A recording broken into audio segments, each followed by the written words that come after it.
Good morning, teacher. My name is Lorena Quiñones. I am going to present activity 2. What do you look like?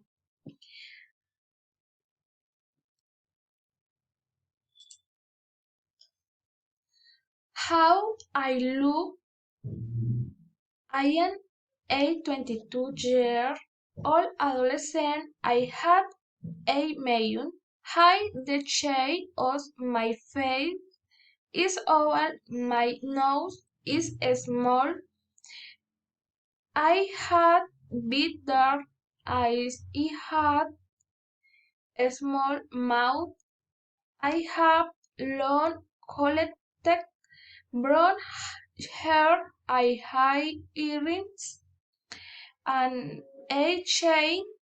I had a white shirt. Father. My father is a 52-year-old adult man. He is very tall and thin.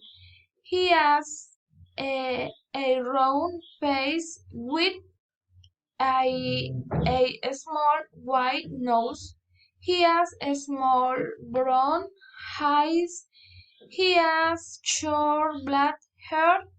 He has a black shirt with yellow pants. He has a black shoes.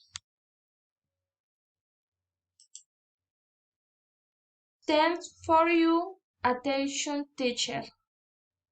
Bye.